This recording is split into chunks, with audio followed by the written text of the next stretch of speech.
ਸਤਿ ਸ਼੍ਰੀ ਅਕਾਲ। ਤੁਸੀਂ ਜੁੜੇ ਹੋਏ ਹੋ ਪੰਜਾਬੀ ਡੀ ਯੂਐਸਏ ਦੇ ਨਾਲ ਤੇ ਮੈਂ ਹਾਂ ਪ੍ਰਵੀਨ ਸ਼ਰਮਾ ਲੈ ਕੇ ਹਾਜ਼ਰ ਹਾਂ ਪ੍ਰੋਗਰਾਮ ਖਬਰ ਤੇ ਨਜ਼ਰ। ਖਬਰ ਤੇ ਨਜ਼ਰ ਪ੍ਰੋਗਰਾਮ ਦੇ ਵਿੱਚ ਕਈ ਅਹਿਮ ਤੇ ਕਈ ਖਾਸ ਖਬਰਾਂ ਨੂੰ ਲੈ ਕੇ ਚਰਚਾ ਕਰਨ ਦੇ ਲਈ ਜੁੜ ਚੁੱਕੇ ਨੇ ਪੰਜਾਬ ਤੋਂ ਸੀਨੀਅਰ ਪੱਤਰਕਾਰ, ਉੱਘੇ ਲੇਖਕ ਅਤੇ ਸਰਗਰਮ ਸਮਾਜਿਕ ਕਾਰਕੁਨ ਦੀਪਕ ਸ਼ਰਮਾ ਚਨਾਰਥਲ ਜੀ। ਸ਼ਰਮਾ ਜੀ, ਸਤਿ ਸ਼੍ਰੀ ਅਕਾਲ, ਸਵਾਗਤ ਹੈ ਜੀ। ਸਤਿ ਸ਼੍ਰੀ ਅਕਾਲ ਪ੍ਰਵੀਨ ਜੀ, ਸਾਰੇ ਦਰਸ਼ਕਾਂ ਨੂੰ ਸਰੋਤਿਆਂ ਨੂੰ ਮੇਰੀ ਪਿਆਰ ਭਰੀ ਸਤਿ ਸ਼੍ਰੀ ਅਕਾਲ। ਸਤਿ ਸ਼੍ਰੀ ਅਕਾਲ ਜੀ। ਪ੍ਰੋਗਰਾਮ ਦੇ ਵਿੱਚ ਅੱਗੇ ਵਧਣ ਤੋਂ ਪਹਿਲਾਂ ਧੰਨਵਾਦ ਕਰਦੇ ਚੱਲੇ ਸਪਾਂਸਰਸ ਦਾ ਜਿਹੜੇ ਜ਼ਰੀਆ ਬਣਦੇ ਨੇ ਇਹਨਾਂ ਪ੍ਰੋਗਰਾਮਾਂ ਨੂੰ ਤੁਹਾਡੇ ਤੱਕ ਪਹੁੰਚਾਉਣ ਦੇ ਲਈ। ਖਾਲਸਾ ਇੰਸ਼ੋਰੈਂਸ ਏਜੰਸੀ ਵਾਲੇ, ਜਿਨ੍ਹਾਂ ਤੋਂ ਤੁਸੀਂ ਹਰ ਤਰੀਕੇ ਦੀ ਇੰਸ਼ੋਰੈਂਸ ਲੈ ਸਕਦੇ ਹੋ। ਇੰਸ਼ੋਰੈਂਸ ਬਾਰੇ ਪਤਾ ਕਰਨ ਦੇ ਲਈ ਇਹਨਾਂ ਦਾ ਨੰਬਰ ਹੈ 408-272-2500। ਇਹ 1992 ਤੋਂ ਲਗਾਤਾਰ ਇੰਸ਼ੋਰੈਂਸ ਬਿਜ਼ਨਸ ਦੇ ਵਿੱਚ ਸ਼ਾਨਦਾਰ ਸੇਵਾਵਾਂ ਦੇ ਰਹੇ ਨੇ ਤੇ ਅਮਰੀਕਾ ਭਰ ਦੇ ਵਿੱਚ ਇੰਸ਼ੋਰੈਂਸ ਕਰਦੇ ਨੇ। ਓਬਾਮਾ ਕੇਅਰ, ਮੈਡੀਕੇਅਰ ਜਾਂ ਫਿਰ ਕਵਰਡ ਕੈਲੀਫੋਰਨੀਆ ਬਾਬਤ ਪਾਲਿਸੀ ਕਰਵਾਉਣ ਦੇ ਲਈ, ਸਲਾਹ ਲੈਣ ਦੇ ਲਈ ਅੱਜ ਹੀ ਕਾਲ ਕਰੋ 408-272-2500 ਤੇ। ਟਰਕੀਅਨ ਇਮੀਗ੍ਰੇਸ਼ਨ ਲਾ ਫਰਮ ਵਾਲੇ, ਜੇ ਟਰਕੀਅਨਾਂ ਟੋਨੀ ਟਰਕੀਅਨਾਂ ਦੇ ਨਾਲ ਤੁਸੀਂ ਯੂਐਸ ਇਮੀਗ੍ਰੇਸ਼ਨ ਬਾਬਤ ਕੋਈ ਵੀ ਸਲਾਹ ਕਰਨੀ ਹੈ ਤੇ ਇਹਨਾਂ ਦਾ ਨੰਬਰ ਹੈ 4159090503। Gurdeep Singh Birdi ਕਲੋਵਿਸ, Mandeep Singh San Jose, Onkar Singh Fresno, Gurnam Singh Antelope, Jarnail Singh Seattle, Mandeep Dhillon Yuba City ਤੇ ਲਾਲੀ ਸਿੰਘ ਗਰੇਵਾਲ ਫਰੀਮੌਂਟ ਤੋਂ।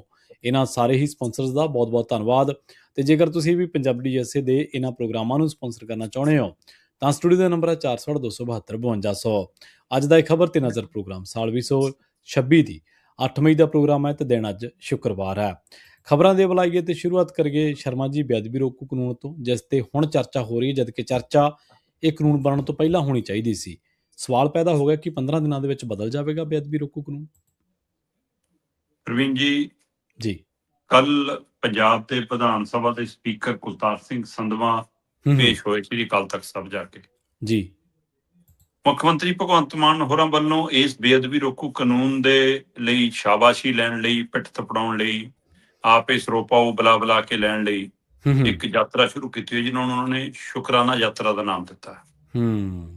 ਠੀਕ ਹੈ, ਰਾਜਨੀਤਿਕ ਤਰੀਕੇਕਾਰ ਨਾਲ ਲੋਕਾਂ 'ਚ ਜਾਂਦੀਆਂ ਨੇ, ਆਪਣੇ ਕੰਮਾਂ ਨੂੰ ਪ੍ਰਚਾਰਦੀਆਂ ਨੇ ਤੇ ਵੋਟਾਂ ਹਾਸਲ ਕਰਦੀਆਂ ਨੇ। ਪਰ ਇੰਜ ਗੁਰੂ ਦਾ ਮਤਲਬ ਓਟ ਆਸਰਾ ਲੈਣਾ ਹੋਰ ਚੀਜ਼ ਹੁੰਦੀ ਹੈ, ਗੁਰੂ ਦੀ ਆੜ 'ਚ ਵੋਟਾਂ ਇਕੱਠੀਆਂ ਕਰਨੀਆਂ ਇੱਕ ਹੋਰ ਚੀਜ਼ ਹੁੰਦੀ ਹੈ। ਤੁਸੀਂ ਗੱਲਾਂ ਕਰ ਰਹੇ ਹੋ ਸ਼ੁਕਰਾਨਾ ਯਾਤਰਾ ਦੀ ਤੇ ਹੈ ਨਾ, ਤੁਹਾਡੇ ਜਿਹੜੇ ਉਹ ਨੇ ਰੋਡ ਸ਼ੋਅ ਜੇ ਵਾਂਗ ਤੁਸੀਂ ਤੀਰ ਚਲਾ ਕੇ ਸ਼ਾਟ ਦਿਖਾ ਰਹੇ ਹੋ ਲੋਕਾਂ ਨੂੰ। ਮਤਲਬ ਇਹ ਕਿਹੜੀ ਸ਼ੁਕਰਾਨਾ ਯਾਤਰਾ? ਉਹਦੇ ਵਿੱਚ ਤੁਹਾਡੇ ਪਿੱਛੇ ਗੱਡੀ ਚੱਲਦੀ ਹੈ, ਉਹ 'ਚ ਗੀਤ ਚੱਲਦਾ ਹੈ, ਤੇਰੇ ਯਾਰ ਨੂੰ ਦੱਬਣ ਨੂੰ ਫਿਰਦੇ ਸੀ, ਦਬਦਾ ਕਿੱਥੇ? ਕਿਹੜੀ ਸ਼ੁਕਰਾਨਾ ਯਾਤਰਾ? ਪਰ ਜਥੇਦਾਰ ਸਾਹਿਬ ਕਹਿੰਦੇ ਵੀ ਇਹ ਤਾਂ ਹੰਕਾਰ ਯਾਤਰਾ ਹੈ। ਠੀਕ ਹੈ ਜੀ।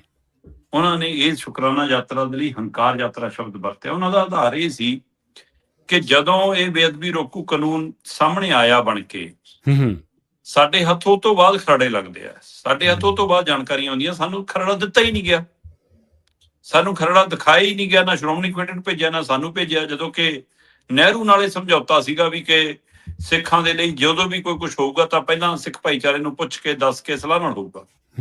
ਸਹੀ ਹੈ। ਤੇ ਫਿਰ ਕਹਿੰਦੇ ਵੀ ਸਰਕਾਰ ਸਾਨੂੰ ਪੁੱਛਦੀ ਹੋਣੀ ਤੇ ਇਹ ਗਲਤ ਕੀਤਾ। ਕਹਿੰਦੇ ਕਿ ਇਸ ਲਈ ਇਹ ਜਦੋਂ ਅਸੀਂ ਉਸ ਕਾਨੂੰਨ ਬਣਨ ਤੋਂ ਬਾਅਦ ਤੈਅ ਕਰ ਲਿਆ ਕਿ 8 ਤਰੀਕ ਨੂੰ ਸਪੀਕਰ ਸਾਹਿਬ ਆਉਣਗੇ, ਅਸੀਂ ਵਿਚਾਰਾਂ ਕਰਾਂਗੇ, ਤੇ ਫਿਰ ਮੁੱਖ ਮੰਤਰੀ ਹੋਰਾਂ ਨੇ ਇੰਤਜ਼ਾਰ ਕਿਉਂ ਨਹੀਂ ਕੀਤਾ? ਉਹਨਾਂ ਨੂੰ 8 ਤਰੀਕ ਤੋਂ ਬਾਅਦ ਸੋਚਣਾ ਚਾਹੀਦਾ ਸੀ ਕਿ ਯਾਤਰਾ ਕਰਨੀ ਹੈ ਕਿ ਨਹੀਂ ਕਰਨੀ। ਇਹਦਾ ਮਤਲਬ ਤੁਸੀਂ ਚੈਲੰਜ ਕਰ ਰਹੇ ਹੋ, ਕਹਿੰਦੇ ਤਖਤ ਨੂੰ। ਜੀ। ਉਹਨਾਂ ਨੇ ਇਸ ਨਜ਼ਰੀਏ ਨਾਲ ਲਿਆ। ਖਾਸੇ ਸਖਤ ਨਜ਼ਰ ਆਏ ਕੱਲ ਜਦ ਗਿਆਨੀ ਕੁਲਦੀਪ ਸਿੰਘ ਗੜਗਾ 'ਚ। ਠੀਕ ਹੈ। ਸਪੀਕਰ ਸਾਹਿਬ ਗਏ, ਉਹਨਾਂ ਨੇ ਆਪਣੀ ਗੱਲ ਰੱਖੀ, ਮੀਡੀਆ 'ਚ ਆਉਂਦੇ ਉਹਨਾਂ ਨੇ ਕਿਹਾ ਵੀ ਕਿ ਮੈਂ ਆਪਣੀ ਗੱਲ ਕਰਿਆ ਆ, ਜੋ ਮੈਂ ਸਮਝ ਸੀ ਮੈਂ ਆਪਣੇ ਅਨੁਸਾਰ ਦੱਸਿਆ ਆ, ਮੈਂ ਜ਼ਿਆਦਾ ਕੁਛ ਨਹੀਂ ਕਹਿਣਾ। ਪਰ ਜਦੋਂ ਜੱਟਰ ਸਾਹਿਬ ਸਾਹਮਣੇ ਆਏ ਤਾਂ ਉਹਨਾਂ ਨੇ ਕਈ ਨੁਕਤਿਆਂ ਦੇ ਹਵਾਲੇ ਨਾਲ ਇਹ ਕਹਿਣ ਦੀ ਕੋਸ਼ਿਸ਼ ਕੀਤੀ ਵੀ ਕਿ ਕਾਨੂੰਨ ਸਹੀ ਨਹੀਂ ਗਾ। ਪਹਿਲਾਂ ਤਾਂ ਉਹ ਕਹਿੰਦੇ ਕਿ ਜਦੋਂ ਸਪੀਕਰ ਸਾਹਿਬ ਆਏ ਅਸੀਂ ਉਹਨਾਂ ਨੂੰ ਕਈ ਮਦਦ ਦਿਖਾਏ ਕਿ ਆਹ ਦੇਖੋ ਜੀ, ਹੈ ਨਾ, ਇਹਦੇ ਵਿੱਚ ਆਹ ਚੀਜ਼ ਲਿਖੀ ਹੈ, ਤੁਸੀਂ ਇੱਥੇ ਆਹ ਕੀਤਾ, ਇੱਥੇ ਐਂ ਕੀਤਾ, ਆਹ ਗਲਤ ਹੈ। ਕਹਿੰਦੇ ਅਸੀਂ ਬਕਾਇਦਾ ਪੰਜਾਬੀ ਕਰਾ ਕੇ ਰੱਖੀ ਸੀ ਉਸ ਕਾਨੂੰਨ ਦੀ ਖਰੜੇ। ਠੀਕ ਹੈ ਜੀ।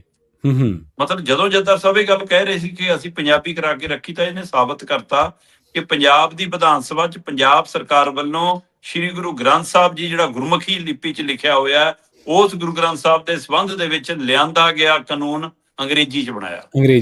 ਬਿਲਕੁਲ ਸਹੀ ਹੈ ਜੀ। ਇਹ ਇੱਥੋਂ ਹਿਸਾਬ ਲਾ ਲਓ ਕਿ ਕਿੰਨੇ ਕੁ ਪੰਜਾਬ ਨੂੰ ਸਿਰਤ ਨੇ, ਕਿੰਨੇ ਕੁ ਪੰਜਾਬੀ ਨੂੰ, ਤੇ ਕਿੰਨੇ ਕੁ ਇਹ ਗੁਰੂ ਨੂੰ ਸਮਰਪਿਤ। ਚਲੋ, ਉਹ ਤੋਂ ਬਾਅਦ ਜੀ ਉਹ ਕਹਿੰਦੇ ਅਸੀਂ ਉਹਨਾਂ ਨੂੰ ਪੜ੍ਹਾਇਆ ਕਿ ਆਹ ਪੜ੍ਹੋ ਜੀ।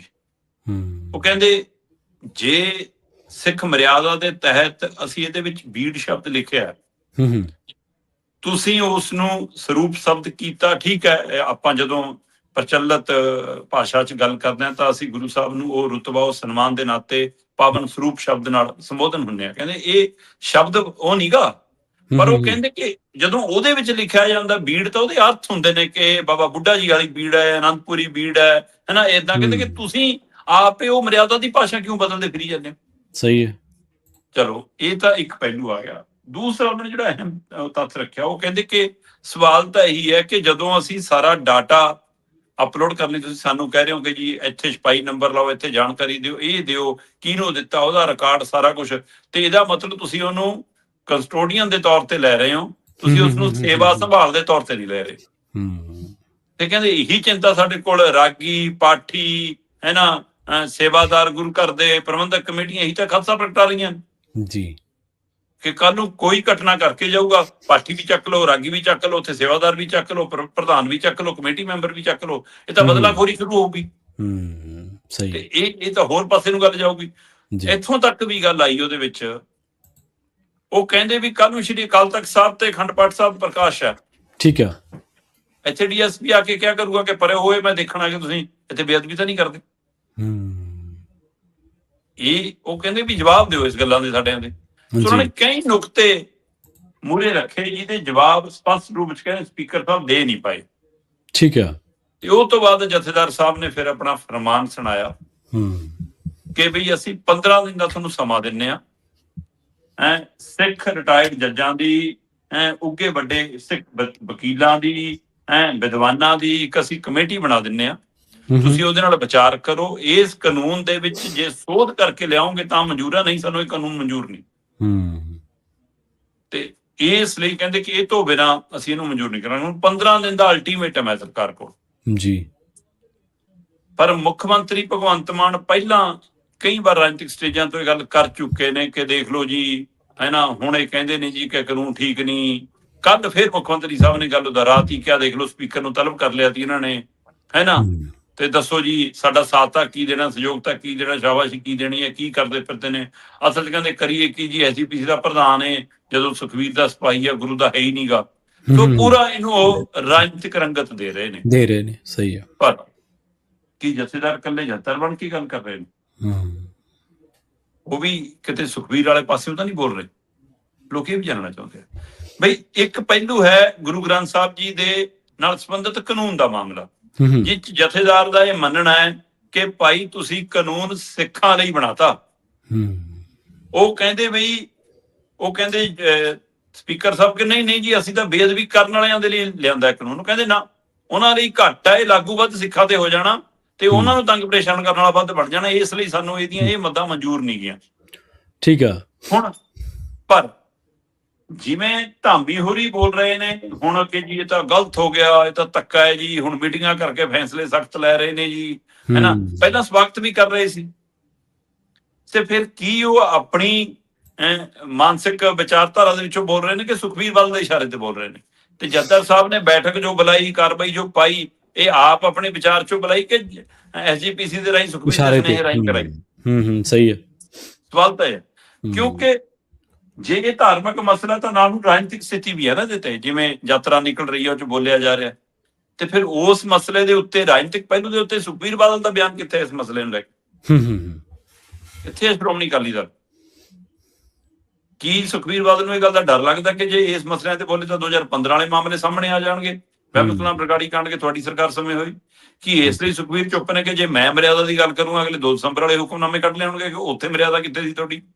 ਸੋ ਕੀ ਸੁਖਬੀਰ ਇਸ ਲਈ ਹੁਣ ਐਸਜੀਪੀਸੀ ਤੇ ਜੱਦਰ ਰਾਹੀਂ ਅੱਗੇ ਵਧ ਰਹੇ ਨੇ?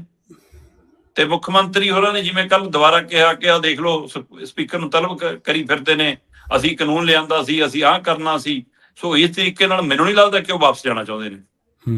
ਨਾ ਸੋ ਇਹ ਤੇ ਜਿਸ ਤਰ੍ਹਾਂ ਉਹ ਯਾਤਰਾ ਕੱਢ ਚੁੱਕੇ ਨੇ ਤੇ ਅੱਜ ਆਖਰੀ ਦਿਨ ਚਿੰਤਾ ਇਸੇ ਗੱਲ ਦੀ ਹੈ ਕਿ ਪਹਿਲੇ ਦਿਨ ਧਮਾਕੇ, ਦੂਏ ਦਿਨ ਈਡੀ ਯਾਤਰਾ ਦੇ, ਤੀਸਰੇ ਦਿਨ ਯਾਤਰਾ ਵਾਲੇ ਦਿਨ ਸਪੀਕਰ ਤਲਬ, ਤੇ ਅੱਜ ਚੌਥਾ ਦਿਨ ਸੁੱਖਾਂ ਲੰਘ ਜਾਵੇ, ਅੱਜ ਸੰਪੰਨ ਦਿਨ ਆ ਯਾਤਰਾ ਦਾ। ਪਰ ਮੁੱਖ ਮੰਤਰੀ ਦਾ ਜਿਹੋ ਜਿਹਾ ਸਟੈਂਡ ਫਿਲਹਾਲ ਦਿਖਦਾ ਉਹੇ ਜਿਹੇ ਤੇ ਉਹ ਪਿਛਾਂ ਤਾਂ ਨਹੀਂ ਮੁੜਨਾ ਚਾਹੁੰਦੇ, ਪਰ ਜਿਹੋ ਜਿਹੇ ਯੂ ਟਰਨਾਂ ਲਈ ਇਹ ਮਸ਼ਹੂਰ ਹੈ ਪਾਰਟੀ, ਫਿਰ ਕੁਝ ਵੀ ਸੰਭਵ ਹੈ। ਹਾਂਜੀ ਬਿਲਕੁਲ। ਜਦੋਂ ਜਿਵੇਂ ਤੁਸੀਂ ਸ਼ੁਰੂ ਦੇ ਵਿੱਚ ਹੀ ਗੱਲ ਕਹੀ ਸੀਗੀ ਵੀ ਇਹ ਤਾਂ ਪਤਾ ਲੱਗੇ ਨਾ ਵੀ ਵਿਧਾਨ ਸਭਾ ਦੇ ਵਿੱਚ ਜਦੋਂ ਲਿਆਂਦਾ ਪੰਜਾਬੀ 'ਚ ਹੈਵੀ ਸੀਗਾ ਜਾਂ ਨਹੀਂ, ਇਸੇ ਤਰੀਕੇ ਦੇ ਖਾਦਸ਼ੇ ਬਰਕਰਾਰ ਨੇ। ਚਲੋ ਇਹ ਤਾਂ ਪਤਾ ਲੱਗ ਗਿਆ, ਹੌਲੀ ਹੌਲੀ ਪਰਤਾਂ ਹੋਰ ਉਗੜਾਉਣਗੀਆਂ ਸ਼ਰਮਾ ਜੀ। ਅਗਲੀ ਗੱਲ ਕਰੀਏ ਪੰਜਾਬ ਦੇ ਫੌਜੀ ਸਕੂਲਾਂ ਦੀ, ਕਹਿੰਦੇ ਹੁਣ ਪੰਜਾਬ ਦੇ ਫੌਜੀ ਸਕੂਲ ਪੰਜਾਬ ਦੇ ਵਿੱਚ ਪੰਜਾਬੀ ਮਾਂ ਬੋਲੀ ਨਹੀਂ ਪੜ੍ਹਾਉਣਗੇ ਜੀ। ਪ੍ਰਵੀਨ ਜੀ, ਇਹ ਪੰਜਾਬ ਨਾਲ ਹੀ ਇੰਜ ਕਿਉਂ? ਇਹੀ ਕੰਮ ਤੁਸੀਂ ਦੱਖਣੀ ਸੂਬਿਆਂ 'ਚ ਜਾ ਕੇ ਕਰਕੇ ਦੇਖੋ ਨਾ, ਕਦੇ ਉੱਥੇ ਇਹ ਸਵਾਲ ਆਉਂਦਾ? ਪੰਜਾਬ ਦੇ ਕਦੇ ਯੂਨੀਵਰਸਿਟੀਆਂ ਦੇ ਮਾਮਲੇ ਆਉਂਦੇ ਨੇ ਕਿ ਅਸੀਂ ਜੀ ਇਸ ਮਿਆਰੀ ਵਿੱਦਿਆ ਦੇ ਵਿੱਚੋਂ ਪੰਜਾਬੀ ਨੂੰ ਬਾਹਰ ਕਰ ਰਹੇ ਹਾਂ। ਕਦੇ ਨੌਕਰੀਆਂ ਦੇ ਮਾਮਲੇ ਆਉਂਦੇ ਨੇ, ਕਦੇ ਸਕੂਲਾਂ ਕਾਲਜਾਂ ਦੇ ਮਾਮਲੇ ਆ ਜਾਂਦੇ ਨੇ, ਤੇ ਹੁਣ ਇਹ ਤਾਜ਼ਾ ਮਾਮਲਾ ਆਰਮੀ ਸਕੂਲਾਂ ਦਾ ਆਇਆ, ਫੌਜੀ ਸਕੂਲਾਂ ਦਾ ਆਇਆ। ਔਰ ਜਲੰਧਰ ਤੋਂ ਇਹ ਘਟਨਾ ਉਜਾਗਰ ਹੋਈ ਹੈ ਤੇ ਸਮੁੱਚੇ ਪੰਜਾਬ ਦੇ ਵਿੱਚ ਜਿਹੜੇ ਸਕੂਲ ਨੇ ਉਹ ਬਕਾਇਦਾ ਤੌਰ ਤੇ ਆਰਮੀ ਵੈਲਫੇਅਰ ਐਜੂਕੇਸ਼ਨ ਸੁਸਾਇਟੀ ਵੱਲੋਂ ਚਲਾਏ ਜਾ ਰਹੇ ਨੇ। ਠੀਕ ਹੈ ਜੀ। ਇਹ ਸੁਸਾਇਟੀ ਵੱਲੋਂ ਜਿਹੜੇ ਸਕੂਲ ਚੱਲ ਰਹੇ ਨੇ ਉਹਦੇ ਵਿੱਚੋਂ ਸਿੱਧਾ ਉਹਨਾਂ ਨੇ ਸਪਸ਼ਟ ਕਹਿਤਾ ਕਿ ਅਸੀਂ ਮਾਂ ਬੋਲੀ ਪੰਜਾਬੀ ਨਹੀਂ ਪੜਾਉਣੀ, ਜੇ ਪੜ੍ਹਨੀ ਹੈ ਤਾਂ ਆਰਜੀ ਵਿਸ਼ਾ ਲੈ ਲਓ। ਅਸਲ 'ਚ ਪੰਜਾਬ ਜਾਂ ਦੇਸ਼ ਦੇ ਕਈ ਸੂਬਿਆਂ ਨੇ ਨਵੀਂ ਸਿੱਖਿਆ ਨੀਤੀ ਦੇ ਉੱਤੇ ਉਂਗਲ ਧਰੀ ਹੈ ਕਿ ਸਹੀ ਨਹੀਂ ਹੈਗੀ। ਉਸਦੇ ਕਈ ਫੈਸਲਿਆਂ ਦੇ ਉੱਤੇ ਚਿੰਤਾਜਨਕ ਸਥਿਤੀ ਹੈ, ਪਰ ਧੱਕੇ ਨਾਲ ਉਹਨੂੰ ਲਾਗੂ ਕੀਤਾ ਜਾ ਰਿਹਾ। ਹੁਣ ਨਵੀਂ ਸਿੱਖਿਆ ਨੀਤੀ ਵੀ ਇਹ ਕਹਿੰਦੀ ਹੈ ਕਿ ਹਰੇਕ ਸੂਬੇ ਦੇ ਜਵਾਕਾਂ ਨੂੰ 3 ਭਾਸ਼ਾਈ ਫਾਰਮੂਲੇ ਤਹਿਤ ਪੜ੍ਹਾਇਆ ਜਾਊਗਾ। ਠੀਕ ਹੈ। 3 ਭਾਸ਼ਾਈ ਫਾਰਮੂਲੇ ਦੇ ਵਿੱਚ ਇੱਕ ਭਾਸ਼ਾ ਖੇਤਰੀ ਹੋਣੀ ਲਾਜ਼ਮੀ ਹੈ। ਮਹਾਰਾਸ਼ਟਰ ਦੇ ਵਿੱਚ ਬੀਜੇਪੀ ਦੀ ਸਰਕਾਰ ਹੈ, ਉੱਥੇ 3 ਭਾਸ਼ਾਈ ਫਾਰਮੂਲਾ ਲੈ ਕੇ ਗਏ ਸੀ, ਅਗਲਿਆਂ ਨੇ ਬਰੰਗ ਲਿਫਾਫੇ ਵਾਂਗ ਵਾਪਸ ਮੋੜਤੇ। ਉਹ ਕਹਿੰਦੇ ਅਸੀਂ ਨਹੀਂ ਹਿੰਦੀ ਲੱਗਣ ਦੇਣੀ, ਅੰਗਰੇਜ਼ੀ ਤੇ ਅਸੀਂ ਤਾਂ ਆਪਣੀ ਮਰਾਠੀ ਹੋ ਪੜਾਂਗੇ ਜੀ। ਉੱਥੇ ਇਹਨਾਂ ਦਾ 3 ਭਾਸ਼ਾਈ ਫਾਰਮੂਲਾ ਨਹੀਂ ਚੱਲਿਆ। ਪੰਜਾਬ ਦੇ ਆਰਮੀ ਸਕੂਲਾਂ ਦੇ ਵਿੱਚ 3 ਭਾਸ਼ਾਈ ਫਾਰਮੂਲੇ ਤਹਿਤ ਵੀ ਪੰਜਾਬੀ ਪੜਾਉਣ ਨੂੰ ਤਿਆਰ ਨਹੀਂ ਗੇ। ਅੱਛਾ, ਵਾਹ, ਕਮਾਲ। ਇਹ ਕਹਿੰਦੇ ਅਸੀਂ ਪੜਾਵਾਂਗੇ ਅੰਗਰੇਜ਼ੀ, ਅਸੀਂ ਪੜਾਵਾਂਗੇ ਹਿੰਦੀ, ਅਸੀਂ ਪੜਾਵਾਂਗੇ ਸੰਸਕ੍ਰਿਤ। ਠੀਕ ਆ। ਤੇ ਜੇ ਪੜ੍ਹਨੀ ਹੈ ਕਿਸੇ ਨੇ ਪੰਜਾਬੀ ਤਾਂ ਆਰਜੀ ਵਿਸ਼ਾ ਲੈ ਲਓ।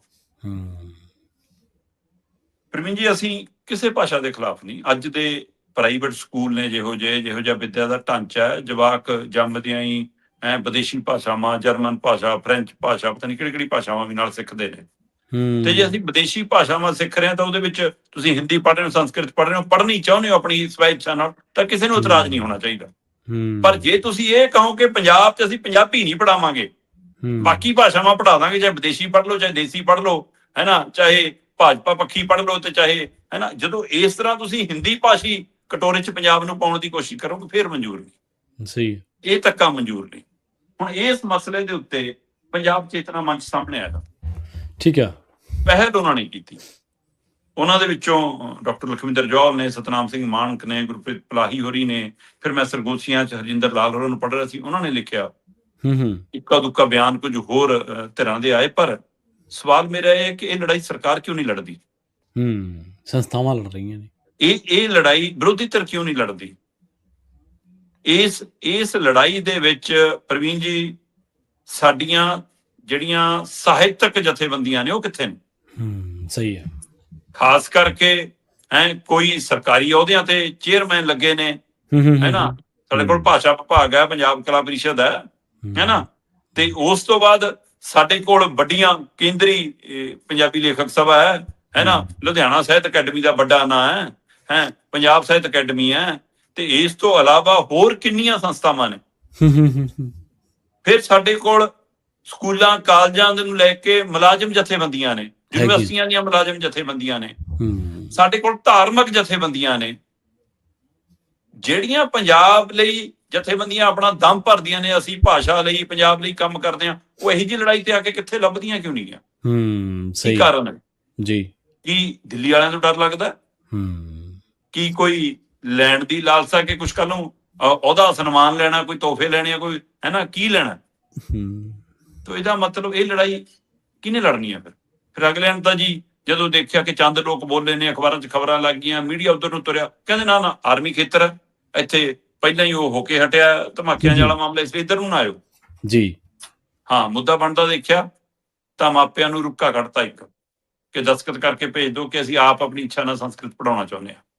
ਠੀਕ ਹੈ। ਜਬਰੀ ਮਾਪਿਆਂ ਤੋਂ ਸਾਈਨ ਮੰਗੇ ਜੀ, ਤੇ ਜੇ 15 ਜਵਾਕ ਹੋਣਗੇ ਫਿਰ ਅਸੀਂ ਸੋਚਾਂਗੇ ਕਿ ਹਾਂ ਪੰਜਾਬੀ ਪੜਾਉਣੀ ਹੈ ਕਿ ਨਹੀਂ। ਔਰ 15 ਨੂੰ ਲੈਣ ਨਹੀਂ ਦਿੰਦੇ। ਅੱਛਾ, ਜਿਹੜੇ ਜਵਾਕ ਲੈਣਾ ਚਾਹੁੰਦੇ ਉਹਨਾਂ ਨੂੰ ਪੰਜਾਬੀ ਲੈਣ ਨਹੀਂ ਦਿੰਦੇ। ਫਿਰ ਇਹ ਫਾਰਮੂਲਾ ਕਿੱਥੋਂ?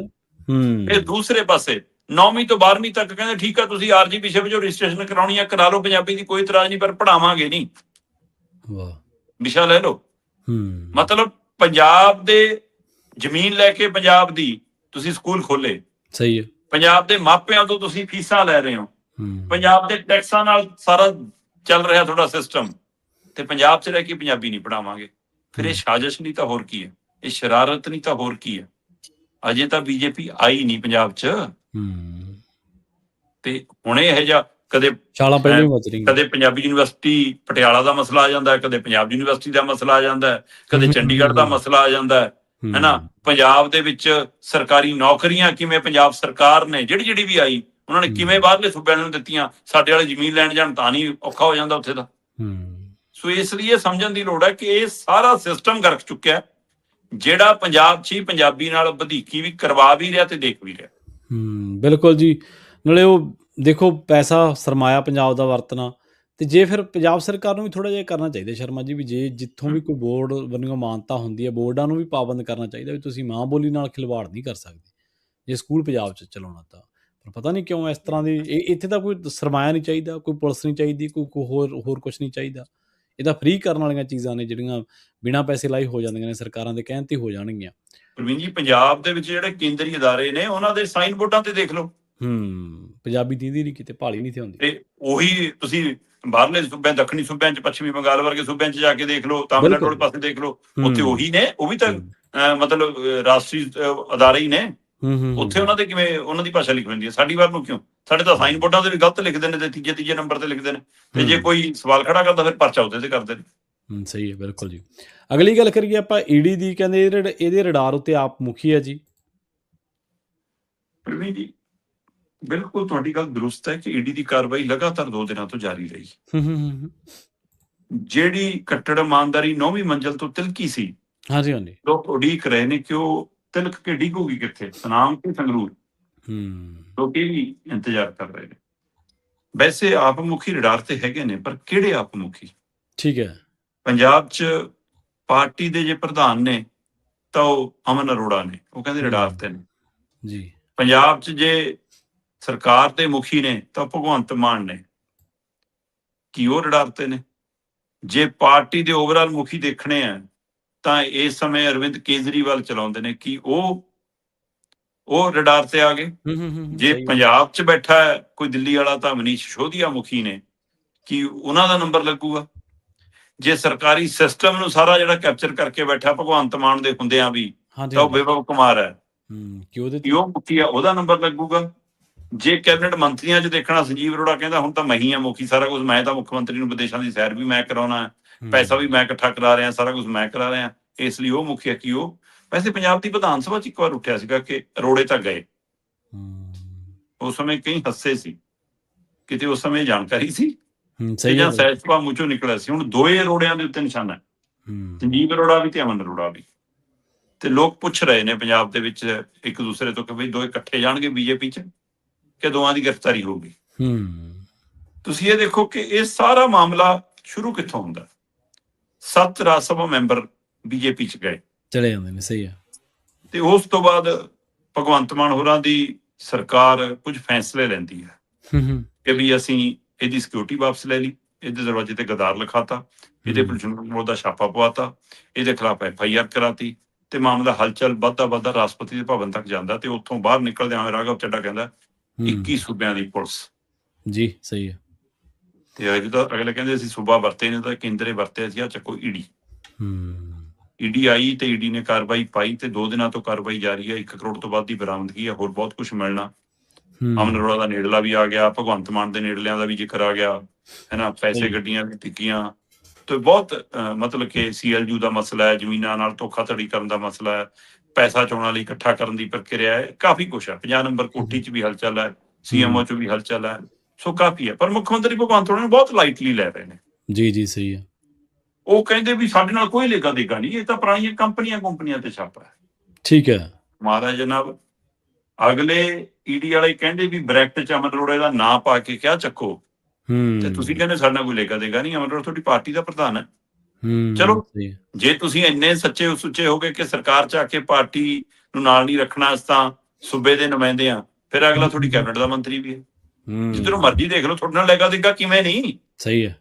ਤੇ ਤਸਵੀਰਾਂ ਤੁਹਾਡੇ ਸਾਥੀ ਨਾਲ ਦੇ ਪੋਲੀਟੀਕਲ ਲੀਡਰ ਜਾਰੀ ਕਰੀ ਜਾਂਦੇ ਨੇ ਕਿ ਆਹ ਚੱਕੋ ਜੀ ਰਾਜਵੀਰ ਨਾਲ ਸੰਬੰਧ ਜੀ ਉਹਦਾ, ਜਿਹਦੇ ਛਾਪਾ ਪਿਆ ਜੀ, ਤੇ ਇਸ ਲਈ ਉਹਦਾ ਸੰਬੰਧ ਤੁਹਾਡੇ ਨਾਲ ਹੈ ਜੀ। ਤੇ ਉਧਰ ਅਮਨ ਅਰੋੜਾ ਕਹਿੰਦਾ ਮੇਰਾ ਮਿੱਤਰ ਤਾਂ ਹੈਗਾ ਜੀ ਉਹ, ਹੈ ਨਾ, ਕੀ ਨਾ ਉਹਦਾ ਜਿਹੜਾ ਗੌਰਵ ਧੀਰ, ਤੇ ਮੇਰਾ ਭਰਾਵਾਂ ਵਰਗਾ ਮਿੱਤਰ ਆ, ਪਰ ਮੇਰਾ ਲੈਣ ਦੇਣ ਚ ਕੋਈ ਸੰਬੰਧ ਨਹੀਂ ਜੀ। ਚਾਹ ਵੀ ਕਿਸੇ ਤੋਂ ਪੀਤੀ ਹੋਵੇ ਤਾਂ ਕਹਿੰਦਾ ਦੇਣਦਾਰ। ਹੁਣ ਸਵਾਲ ਤਾਂ ਇਹ ਹੈ ਜੀ ਕਿ ਈਡੀ ਦਾ ਅਗਲਾ ਰੁਖ ਕਿੱਧਰ ਨੂੰ, ਲੁਧਿਆਣੇ ਨੂੰ, ਸੁਨਾਮ ਨੂੰ ਕਿ ਸੰਗਰੂਰ ਨੂੰ? ਸਹੀ ਹੈ। ਪਰ ਇਹ ਸਾਰੇ ਵਰਤਾਰੇ ਚ ਜੇ ਮੁੱਖ ਮੰਤਰੀ ਇੰਨੇ ਫ੍ਰੀ ਮਾਈਂਡ ਨੇ ਕਿ ਉਹਨਾਂ ਨੂੰ ਦੱਸ ਕੇ ਹੋ ਰਹੀ ਹੈ ਸਾਰੀ ਕਾਰਵਾਈ, ਸਹੀ, ਕਿ ਉਹਨਾਂ ਦੇ ਧਿਆਨ ਚ ਲਿਆ ਕੇ ਉਹਦੇ, ਨਹੀਂ ਤਾਂ ਬੰਦੇ ਤੇ ਤੋਤੇ ਉੱਡ ਜਾਣਗੇ, ਹਾਂ ਲੈ ਵੀ ਕੱਲ ਨੂੰ ਮੇਰੇ ਤੱਕ ਨਾ ਆ ਜਾਣ। ਤੋ ਇਸ ਨੂੰ ਕਿਵੇਂ ਸਮਝਿਆ ਜਾਵੇ? ਆਪਾਂ ਕੱਲ ਵੀ ਗੱਲ ਕਰ ਰਹੇ ਸੀ ਕਿ ਕੀ ਇਹ ਦੰਗਲ ਹੈ ਕਿ ਨੂਰਾ ਕੁਸ਼ਤੀ ਹੈ। ਸਹੀ ਹੈ, ਬਿਲਕੁਲ ਬਿਲਕੁਲ, ਇਹ ਫਿਕਸ ਮੈਚ ਹੈ। ਪਰ ਜੋ ਵੀ ਹੈ ਜੀ, ਆਮ ਆਦਮੀ ਪਾਰਟੀ ਦੇ ਕਈ ਲੀਡਰ ਰਡਾਰ ਤੇ ਹੈਗੇ ਨੇ। ਸੋ 2027 ਦੀਆਂ ਚੋਣਾਂ ਤੱਕ ਇਹ ਖੇਲ ਚੱਲਣਾ ਹੈ ਨਾ। ਤੇ ਕਈ ਵਾਰ ਮਤਲਬ ਇਹ ਵੀ ਹੁੰਦਾ ਕਿ ਖੇਡਿਆ ਮਿਲ ਕੇ ਜਾਂਦਾ, ਤੇ ਬਾਅਦ ਚੋਂ ਜਦੋਂ ਬਾਜੀ ਜਿੱਤਣ ਦੀ ਵਾਰੀ ਆ ਜਾਵੇ ਫਿਰ ਤਕੜੀ ਤੇ ਕਹਿੰਦੀ ਹੈ ਕਿ ਹੁਣ ਲੈ ਜਾਓ ਰੱਸਾ ਖਿੱਚ ਕੇ, ਕੋਈ ਗੱਲ ਨਹੀਂ, ਹੁਣ ਦੇਖੀ ਜਾਓ, ਬਾਅਦ ਚੋਂ ਪਿੱਟੀ ਜਾਣ ਲੀਕ। ਸੋ ਇਹ ਪਤਾ ਨਹੀਂ ਕਿੱਧਰ ਨੂੰ ਜਾਵੇ। ਬੀਜੇਪੀ ਤੇ ਵਿਸ਼ਵਾਸ ਕਰਨ ਵਾਲੇ ਤਾਂ ਲੋਕ ਇਹ ਵੀ ਕਹਿੰਦੇ ਕਿ ਤੱਤੇ ਤਵੇ ਤੇ ਬਹਿ ਜਾਵੇ ਤਾਂ ਵੀ ਯਕੀਨ ਨਾ ਕਰੀਏ, ਹੈਨਾ। ਸੋ ਜਿਹੜੀ ਆਪਣੇ ਨਾਲ ਦੇ ਸਹਿਯੋਗੀਆਂ ਨੂੰ ਖਾਂਦੀ ਰਹੀ ਆ, ਸਹੀ ਹੈ, ਤੇ ਉਹ ਇੱਥੇ ਕਿਸੇ ਨਾਲ ਬੈਕਡੋਰ ਵੀ ਜੇ ਕੋਈ ਇਹੋ ਜਿਹਾ ਗੱਲ ਕਰਦੀ ਹੈ ਕਿ ਆਪਾਂ ਚੋਣਾਂ ਤੱਕ ਖੇਡ ਲਈਏ, ਤੇ ਫਿਰ ਉਹ ਕੁਝ ਵੀ ਹੋ ਸਕਦਾ। ਜਿੱਦਣ ਉਹਨਾਂ ਨੂੰ ਇਹ ਲੱਗਿਆ ਕਿ ਅਸੀਂ ਹੁਣ ਆਪਣੇ ਦਮ ਤੇ ਧੂਕੇ ਲੈ ਜਾਾਂਗੇ, ਸਹੀ ਹੈ, ਉਦੋਂ ਉਹਨਾਂ ਨੇ ਕਿਸੇ ਦੀ ਪਰਵਾਹ ਨਹੀਂ ਕਰਨੀ। ਜਿੱਦਣ ਉਹਨਾਂ ਨੂੰ ਲੱਗਿਆ ਕਿ ਅਜੇ ਅਸੀਂ ਨਹੀਂ ਆ ਰਹੇ, ਫਿਰ ਉਹ ਕਿਸੇ ਦੇ ਸਿਰ ਤੇ ਹੱਥ ਵੀ ਰੱਖ ਸਕਦੇ ਨੇ, ਔਰ ਈਡੀ ਦੇ ਛਾਪੇ ਵੀ ਉਸੇ ਵਿੱਚੋਂ ਦੇਖੇ ਜਾ ਰਹੇ ਨੇ। ਸਹੀ ਹੈ, ਬਿਲਕੁਲ ਜੀ। ਤੇ ਆਮ ਆਦਮੀ ਪਾਰਟੀ ਦੇ ਐਮਪੀ ਨੂੰ ਕਹਿੰਦੇ ਅਮਿਤ ਸ਼ਾਹ ਦਾ ਫੋਨ ਆ ਗਿਆ ਜੀ। ਬਹੁਤ ਕੁਛ ਹੁੰਦਾ ਜੀ ਇੱਥੇ ਤਾਂ, ਮਤਲਬ ਉਹ ਸੰਦੀਪ ਪਾਠਕ, ਉਹ ਦੂਆ ਰਜਿੰਦਰ ਗੁਪਤਾ, ਉਹ ਹਾਈ ਕੋਰਟ ਚਲੇ ਗਏ ਸੀ। ਉਹ ਕਹਿੰਦੇ ਜੀ ਮੈਨੂੰ ਤਾਂ FIR ਦੀ ਕਾਪੀ ਨਹੀਂ ਦਿੰਦੇ। ਹਾਈ ਕੋਰਟ ਨੇ ਚਲੋ ਰਾਹਤ ਦਿੱਤੀ ਕਿ ਭਾਈ ਠੀਕ ਆ, ਜੇ ਗ੍ਰਿਫਤਾਰੀ ਨਾ ਪਾਇਓ, ਹੈ ਨਾ। ਉਧਰ ਰਜਿੰਦਰ ਗੁਪਤਾ ਨੂੰ ਰਾਹਤ ਮਿਲ ਗਈ, ਠੀਕ ਆ ਵੀ ਅਜੇ ਉਹਦੀਆਂ ਕਾਰਵਾਈਆਂ ਨਹੀਂ ਹੋਣਗੀਆਂ, ਉਹਦੇ ਖਿਲਾਫ ਕੋਈ ਜੋ ਵੀ ਪੋਲਿਊਸ਼ਨ ਕੰਟਰੋਲ ਬੋਰਡ ਕਰ ਰਿਹਾ ਜੇ। ਹੁਣ ਇਹ ਅਦਾਲਤੀ ਪ੍ਰਕਿਰਿਆਵਾਂ ਚ ਪਏ ਨੇ, ਸਾਰਾ ਕੁਝ ਪਿਆ। ਪਰ ਜਦੋਂ ਇਹ 7 ਰਾਜ ਸਭਾ ਮੈਂਬਰ ਗਏ ਸੀ, ਜਿਨ੍ਹਾਂ ਚੋਂ 6 ਪੰਜਾਬ ਦੇ ਸੀ, 1 ਦਿੱਲੀ ਵਾਲੀ ਸੀ, ਤਾਂ ਕੁੱਲ 10 ਮੈਂਬਰ ਸੀ ਇਹਨਾਂ ਦੇ। 10 ਚੋਂ ਜਦੋਂ 7 ਗਏ ਤਾਂ ਕਹਿੰਦੇ ਜੀ 2/3 ਦੇ ਹਿਸਾਬ ਨਾਲ ਚਲੇ ਗਏ। 6.67 ਤੋਂ ਉੱਪਰ 2/3 ਬਣਦਾ, ਇਸ ਲਈ ਹੁਣ ਕਾਰਵਾਈ ਨਹੀਂ ਹੋ ਸਕਦੀ। ਰਹਿ ਗਏ 3, 2 ਦਿੱਲੀ ਵਾਲੇ ਤੇ 1 ਪੰਜਾਬ ਵਾਲੇ। ਇਹ ਕਹਿੰਦੇ ਜੀ ਅਸੀਂ ਅਦਾਲਤ ਵੀ ਚੱਲੇ, ਰਾਸ਼ਟਰਪਤੀ ਕੋਲ ਵੀ ਚੱਲੇ ਜੀ, ਇਹ ਸਮੁੱਚੀ ਪਾਰਟੀ ਤੇ ਲਾਗੂ ਹੁੰਦਾ 2/3 ਵਾਲਾ ਫਾਰਮੂਲਾ, ਇਕੱਲੇ ਇੱਕ ਸਦਨ ਚ ਨਹੀਂ ਜੀ। ਉਹ ਅਗਲੇ ਕਹਿੰਦੇ ਅਸੀਂ ਤਾਂ ਦੂਏ ਸਦਨ ਚ ਵੀ, ਹੈ ਨਾ, ਹੇਠਲੇ ਸਦਨ ਚ ਵੀ ਕਾਰਵਾਈ ਕਰਨੀ ਹੈ, ਲੋਕ ਸਭਾ ਚ ਵੀ ਇਸ ਦਾ ਤੋੜਨੇ 2/3। ਹੁਣ 2/3 ਦਾ ਉੱਥੇ ਫਾਰਮੂਲਾ ਆਪਾਂ ਪਹਿਲਾਂ ਵੀ ਗੱਲ ਕਰ ਚੁੱਕੇ ਕਿ 3 ਮੈਂਬਰ ਨੇ ਸਿਰਫ ਆਮ ਆਦਮੀ ਪਾਰਟੀ ਦੇ ਲੋਕ ਸਭਾ ਚ, ਤਿੰਨੋਂ ਪੰਜਾਬ ਤੋਂ ਨੇ, ਤੇ ਤਿੰਨਾਂ ਚੋਂ ਇੱਕ ਆਮ ਆਦਮੀ ਪਾਰਟੀ ਵੱਲੋਂ ਮੀਥੇਅਰ ਹੈ, ਇੱਕ ਬੀਜੇਪੀ ਚੋਂ ਹੋ ਕੇ ਆਏ ਇਹਨਾਂ ਦੇ ਮੁੱਖ ਪ੍ਰਚਾਰਕ, ਮੁੱਖ ਬੁਲਾਰੇ ਬਣ ਕੇ ਮਾਲਵਿੰਦਰ ਕੰਗ ਨੇ, ਇੱਕ ਕਾਂਗਰਸੀ ਰਹੇ ਲੰਮਾ ਪੂਰਾ ਪੀੜ੍ਹੀ ਦਰ ਪੀੜ੍ਹੀ, ਉਹ ਇੱਧਰ ਆ ਕੇ ਬਣੇ MP ਰਾਜਕੁਮਾਰ ਚੱਬੇਵਾਲ ਨੇ। ਤੇ ਕਿਸੇ ਸਮੇਂ ਰਾਜਕੁਮਾਰ ਚੱਬੇਵਾਲ ਦੀ ਚਰਚਾ ਤੁਰ ਪਈ ਸੀ ਕਿ ਵਾਪਸ ਚੱਲੇ ਨੇ, ਤਾਂ ਕਾਂਗਰਸ ਨੂੰ ਲੱਗਦਾ ਕਿ ਸ਼ਾਇਦ ਅਗਲੀ ਵਾਰ ਕਾਂਗਰਸ ਦੇ ਪੈਰ ਥੱਲੇ ਬਟੇ ਰਹੂਗਾ। ਤੇ ਫਿਰ ਉਹ ਬੀਜੇਪੀ ਦੀਆਂ ਕਾਰਵਾਈਆਂ ਚੱਲ ਪਈਆਂ, ਫਿਰ ਇਹ ਵੀ ਚਰਚਾ ਚੱਲ ਪਈ ਕਿ ਭਗਵੰਤ ਮਾਨ ਧੂਕੇ ਲੈ ਜਾ ਸਕਦੇ, ਇਸ ਲਈ ਫਿਰ ਉਹ ਅਜੇ ਰੁਕ ਗਏ। ਪਰ ਹੁਣ ਮੇਨ ਟਾਈਮ ਦੇ ਵਿੱਚ ਆਹ ਕਾਰਵਾਈ ਹੋ ਗਈ 7 ਰਾਜ ਸਭਾ ਮੈਂਬਰਾਂ ਵਾਲੀ। ਤੇ ਹੁਣ ਲੋਕ ਉਮੀਦ ਕਰੀ ਜਾਂਦੇ ਨੇ ਵੀ ਕਿ ਮਾਲਵਿੰਦਰ ਕੰਗ ਦਾ ਪੁਰਾਣਾ ਕਨੈਕਸ਼ਨ ਹੈ, ਇਸ ਲਈ ਬੀਜੇਪੀ ਉਹਨੂੰ ਕਦੇ ਵੀ ਖਿੱਚ ਸਕਦੀ ਹੈ। ਠੀਕ ਹੈ। ਲੋਕ ਚਰਚਾ ਕਰੀ ਜਾਂਦੇ ਨੇ ਕਿ ਵੀ ਮੀਥੇਅਰ ਦੇ ਸਹੁਰੇ ਪਰਿਵਾਰ ਦੇ ਬੀਜੇਪੀ ਚ ਸਿੱਧੇ ਸੰਬੰਧ ਨੇ, ਇਸ ਲਈ ਉਧਰੋਂ ਜਾਇਆ ਜਾ ਸਕਦਾ। ਸੋ ਇਸ ਲਈ ਜੇ 2 ਚਲੇ ਗਏ ਤਾਂ 2/3 ਹੋ ਗਿਆ, ਤੇ ਫਿਰ ਲੋੜ ਹੀ ਨਹੀਂ ਜੀ, ਪਾਰਟੀ ਤਾਂ ਵੀ ਟੁੱਟਣੀ, 2 ਦੇ 2 ਠੀਕ ਨੇ। ਤੀਜੇ ਨੇ ਜੇ ਇੱਧਰ ਰਹਿਣਾ ਹੋਊਗਾ ਇੱਧਰ ਰਹੇ, ਬੀਜੇਪੀ ਨਾਲ ਜਾਣਾ ਹੋਊਗਾ ਬੀਜੇਪੀ ਨਾਲ ਜਾਵੇ, ਵਾਪਸ ਕਾਂਗਰਸ ਜਾਣਾ ਹੋਊਗਾ ਤਾਂ ਉਹ ਦੇਖੇ ਜੀ। ਪਰ ਜਿਹੜੇ 2 ਦੀ ਬੀਜੇਪੀ ਨਾਲ ਕਨੈਕਸ਼ਨ ਦੀ ਚਰਚਾ ਸੀ ਉਹਨੂੰ ਤਾਂ ਨਹੀਂ ਆਇਆ। ਜਿਹੜਾ ਤੀਜਾ ਰਾਜਕੁਮਾਰ ਚੱਬੇਵਾਲਾ, ਉਹਨੂੰ ਕਹਿੰਦੇ ਜੀ ਅਮਿਤ ਸ਼ਾਹ ਦਾ ਫੋਨ ਆ ਗਿਆ। ਰਾਜਕੁਮਾਰ ਚੱਬੇਵਾਲਾ ਜੀ ਦਾ ਕੱਲ ਸੀਗਾ ਜਨਮ ਦਿਨ ਜੀ। ਜਨਮ ਦਿਨ ਚ ਕਹਿੰਦੇ ਬਹੁਤ ਵਧਾਈਆਂ, ਬਹੁਤ ਗੁਲਦਸਤੇ, ਬਹੁਤ ਤੋਹਫੇ, ਬਹੁਤ ਮਿਲਣ ਵਾਲੇ ਆ ਰਹੇ ਸੀ। ਉਹਨਾਂ ਚ ਇੱਕ ਫੋਨ ਆਇਆ ਤੇ ਫੋਨ ਚੱਕਿਆ, ਅੱਗੇ ਤੋਂ ਕਹਿੰਦੇ ਜੀ ਬੰਦਾ ਕਹਿੰਦਾ ਮੈਂ ਅਮਿਤ ਸ਼ਾਹ ਬੋਲ ਰਿਹਾ, ਆਪ ਤੁਹਾਨੂੰ ਜਨਮ ਦਿਨ ਦੀਆਂ ਬਹੁਤ ਬਹੁਤ ਵਧਾਈਆਂ, ਦਿੱਲੀ ਆਓ ਤੇ ਮੈਨੂੰ ਮਿਲੋ। ਸਹੀ ਹੈ। ਤੇ ਕਹਿੰਦੇ ਜੀ ਤੋਤੇ ਉੜ ਗਏ। ਰਾਜਕੁਮਾਰ ਚੱਬੇਵਾਲਾ ਦੇ ਕੇ ਹੈ ਲੈ ਵੀ ਅਮਿਤ ਸ਼ਾਹ ਦਾ ਫੋਨ ਆ ਗਿਆ। ਉਹ ਹਰਿਆਣਾ ਦੇ ਇੱਕ ਲੀਡਰ ਨੇ, ਬਜਿੰਦਰ ਨੇ, ਕੀ ਮੇਰੇ ਸ਼ਾਇਦ ਨਾਮ ਮੇਰੇ ਬਰਿੰਦਰ, ਹਾਂ, ਹੈ ਨਾ, ਔਰ ਕੈਬਨਿਟ ਚ ਮੰਤਰੀ ਵੀ ਰਹੇ ਨੇ ਮੋਦੀ ਜੀ। ਉਹ ਜਦੋਂ ਕਾਂਗਰਸ ਚੋਂ ਬੀਜੇਪੀ ਚ ਗਏ ਸੀ ਤੇ ਫਿਰ ਵਾਪਸ ਆਏ, ਤਾਂ ਉਹ ਕਿਤੇ ਗੱਲ ਸੁਣਾ ਰਹੇ ਸੀ, ਹੋ ਸਕਦਾ ਫਿਗਰ ਦਾ ਫਰਕ ਹੋਵੇ। ਉਹ ਕਹਿੰਦੇ ਵੀ ਬੰਦਾ ਜੇ ਬੀਜੇਪੀ ਚ ਜਾਣਾ ਚਾਹੁੰਦਾ ਤੇ ਬੀਜੇਪੀ ਵਾਲੇ ਉਹਨੂੰ ਖਰੀਦਣ ਲਈ ਤਿਆਰ ਹੁੰਦੇ ਨੇ, ਤਾਂ ਉਹ ਬੰਦਾ ਸੋਚਦਾ ਕਿ ਲੈ ਵੀ 2 ਕਰੋੜ ਤਾਂ ਮੁੱਲ ਪੈ ਜੂ, ਤੇ ਕਹਿੰਦਾ ਗਾਹਾਂ ਤੋਂ ਮੁੱਲ ਪਾਉਂਦੇ ਨੇ ਅਗਲੇ 20 ਕਰੋੜ। ਬੰਦੇ ਦੀ ਔਕਾਤ ਤੋਂ ਇੰਨੇ ਗੁਣਾ ਜ਼ਿਆਦਾ ਕਿ ਬੰਦਾ ਸੋਚ ਨਹੀਂ ਸਕਦਾ, ਲੰਮਾ ਪੈ ਜਾਂਦਾ ਉਹਦਾ। ਸਹੀ ਹੈ। ਸੋ ਇਸ ਲਈ ਹੁਣ ਰਾਜਕੁਮਾਰ ਚੱਬੇਵਾਲ ਕੀ ਇਸ ਗੱਲੋਂ ਹੈਰਾਨ ਹੋ ਗਿਆ ਕਿ ਲੈ ਵੀ ਸਿੱਧਾ ਹੀ ਫੋਨ ਆ ਗਿਆ। ਪਰ ਬਾਅਦ 'ਚ ਉਹ ਕਹਿੰਦੇ ਵੀ ਮੈਂ ਕੰਪਲੇਂਟ ਕਰੂੰਗਾ, ਇਹਦੀ ਸ਼ਿਕਾਇਤ ਕਰਾਊਂਗਾ ਕਿ ਮੈਨੂੰ ਕਿਸੇ ਨੇ ਫੇਕ ਕਾਲ ਕੀਤੀ ਆ। ਠੀਕ ਹੈ ਜੀ। ਕਹਿੰਦੇ ਜੀ ਜਮਾਂ ਬੰਦਾ ਅਮਿਤ ਸ਼ਾਹ ਦੀ ਭਾਸ਼ਾ 'ਚ ਬੋਲ ਰਿਹਾ ਸੀਗਾ ਤੇ ਐਂ ਲੱਗਦਾ ਜਿਵੇਂ ਅਮਿਤ ਸ਼ਾਹ ਹੀ ਬੋਲ ਰਹੇ ਹੋਣ, ਤੇ ਪਰ ਕਹਿੰਦੇ ਜੀ ਹੁਣ ਮੈਂ ਸ਼ਿਕਾਇਤ ਕਰੂੰਗਾ ਇਸ ਗੱਲ ਦੀ ਕਿ ਮੈਨੂੰ ਕਿਸੇ ਨੇ ਜਾਲੀ ਫੋਨ ਕੀਤਾ ਤੇ ਇਹ ਸ਼ਰਾਰਤ ਆ ਮੇਰੇ ਖਿਲਾਫ। ਹੁਣ AI ਦਾ ਫੋਨ ਹੈ, ਕਿਸੇ ਨੇ ਆਵਾਜ਼ ਬਦਲ ਕੇ ਕੀਤਾ ਕਿ ਸੱਚੋ ਅਮਿਤ ਸ਼ਾਹ ਨੇ ਕੀਤਾ। ਵੈਸੇ ਇੰਨੀ ਤਾਂ ਚੱਬੇਵਾਲ ਸਾਹਿਬ ਨੂੰ ਪਤਾ ਹੀ ਹੋਣਾ ਨਾ ਕਿ ਵੀ ਦੇਸ਼ ਦਾ ਗ੍ਰਹਿ ਮੰਤਰੀ ਆ ਅਮਿਤ ਸ਼ਾਹ। ਸਹੀ ਹੈ। ਜੇ ਪ੍ਰਧਾਨ ਮੰਤਰੀ ਨੇ, ਗ੍ਰਹਿ ਮੰਤਰੀ ਨੇ, ਰੱਖਿਆ ਮੰਤਰੀ ਜਾਂ ਕਿਸੇ ਕੈਬਨਿਟ ਮੰਤਰੀ ਨੇ ਜਾਂ ਵੱਡੇ ਅਧਿਕਾਰੀ ਨੇ ਵੀ ਕਿਸੇ ਨੇ, ਕਿਸੇ ਸੂਬੇ ਦੇ ਕਿਸੇ ਲੀਡਰ ਨੇ ਵੀ ਗੱਲ ਕਰਨੀ ਹੋਵੇ ਤਾਂ ਪਹਿਲਾਂ ਦਫ਼ਤਰੀ ਫੋਨ ਆਉਂਦਾ ਬਾਬੂ ਦਾ, PA ਦਾ, ਤੇ ਉਹ ਦੱਸਦੇ ਨੇ ਕਿ ਇੰਨੇ ਮਿੰਟ ਬਾਅਦ ਤੁਹਾਨੂੰ ਦੁਬਾਰਾ ਕਾਲ ਆਊਗੀ, ਉਹ ਪਿਕ ਕਰ ਲਿਓ। ਫਿਰ ਹੌਟਲਾਈਨ ਤੇ ਹੋਣਗੇ ਫਲਾਣੇ ਤੁਹਾਡੇ ਨਾਲ ਗੱਲ ਕਰਾਈ ਜਾਊਗੀ। ਤੇ ਜਦੋਂ ਲਾਈਨ ਤੇ ਹੁੰਦੇ ਵੀ ਨੇ ਤਾਂ ਵੀ ਪਹਿਲਾਂ ਪੁੱਛਿਆ ਜਾਂਦਾ, ਹਾਂਜੀ ਤਿਆਰ ਹੋ, ਅਸੀਂ ਫੋਨ ਉੱਧਰ ਦੇਣ ਲੱਗੇ ਹਾਂ, ਅਗਲੀ ਆਵਾਜ਼ ਅਮਿਤ ਸ਼ਾਹ ਦੀ ਹੋਊਗੀ। ਇੱਕ ਤਰੀਕਾ ਹੁੰਦਾ ਹੈਗਾ, ਬਿਲਕੁਲ ਏਦਾਂ ਹੀ। ਤੇ ਏਦਾਂ ਕਿਵੇਂ, ਮਤਲਬ ਕਿ ਇੰਨੀ ਤਾਂ ਚੱਬੇਵਾਲ ਨੂੰ ਵੀ ਪਤਾ ਹੋਣਾ ਚਾਹੀਦਾ। ਹੁਣ ਪਤਾ ਨਹੀਂ ਇਹ ਕਹਿਣ ਲਈ ਹੈ ਕਿ ਮੈਨੂੰ ਕਰ ਲਓ ਜੀ ਫੋਨ, ਮੈਂ ਤਿਆਰ ਹਾਂ। ਸਹੀ ਹੈ। ਪਤਾ ਨਹੀਂ ਸੱਚਿਓ ਕਿਸੇ ਨੇ ਸ਼ਰਾਰਤ ਕਰ ਲਈ ਹੈ ਨਾ। ਵੈਸੇ ਤਾਂ ਆਮ ਆਦਮੀ ਪਾਰਟੀ ਲਈ ਵੀ ਮਸ਼ਹੂਰ ਹੈ, ਕੋਈ ਆਪ ਵੀ ਫੋਨ ਕਰਾ ਲੈਂਦੇ ਨੇ ਏਦਾਂ ਦੇ ਉਹ ਚੈੱਕ ਕਰਨ ਲਈ। ਆਪਾਂ ਪਹਿਲਾਂ ਵੀ ਸ਼ਾਇਦ ਇੱਕ ਵਾਰ ਗੱਲ ਕੀਤੀ ਹੋਵੇ ਦਿੱਲੀ ਦੇ ਹਵਾਲੇ ਨਾਲ, ਹੈ ਨਾ। ਸੋ ਇਸ ਲਈ ਹੁਣ ਕੁਝ ਨਹੀਂ ਪਤਾ, ਪਰ ਚੱਬੇਵਾਲ ਡਰ 'ਚ ਵੀ ਨੇ ਤੇ ਅੰਦਰ ਕਿਤੇ ਧੁੜਕੋ ਵੀ ਹੈ ਕਿ ਲੈ ਵੀ ਮੁੱਲ ਪੈ ਜਾਊਗਾ ਇੱਕ ਵਾਰ, ਕਿਉਂਕਿ ਜਿਹਨੂੰ ਵਿਕਣ ਦੀ ਆਦਤ ਪੈ ਜਾਵੇ ਉਹਨਾਂ ਲਈ ਫਿਰ ਇਹ ਵੀ ਇੱਕ ਸਵਾਦਦਾਇਕ ਹੁੰਦਾ, ਕਿਉਂਕਿ ਪਹਿਲਾਂ ਤੁਸੀਂ ਇੱਕ ਛੱਡ ਕੇ ਦੂਜੇ ਪਾਸੇ ਆਏ ਹੋਏ ਹੋ ਤੇ ਫਿਰ ਕਿਸੇ ਪਾਸੇ ਜਾਣ ਬਾਰੇ ਸੋਚੋ ਤਾਂ ਉਹਦੇ ਵਿੱਚ ਇਹੋ ਜਿਹੇ ਫੋਨ ਚਰਚਾ ਤਾਂ ਬਣਦੇ ਆ ਜੀ। ਉਹ ਤੁਹਾਡੀ ਗੱਲ, ਦੋ ਗੱਲਾਂ ਤੁਹਾਡੀਆਂ ਇੱਥੇ ਲਾਗੂ ਹੀ ਹੁੰਦੀਆਂ ਜੀ। ਇੱਕ ਤਾਂ ਜਿਹੜਾ ਮਾਲ ਆ, ਕਹਿੰਦੇ ਜਿੱਥੇ ਵਪਾਰੀ ਟੱਕਰ ਗਏ ਫਿਰ ਉੱਥੇ ਵਿਕ ਗਿਆ ਜਿੱਥੇ ਭਾਅ ਮਿਲ ਗਿਆ।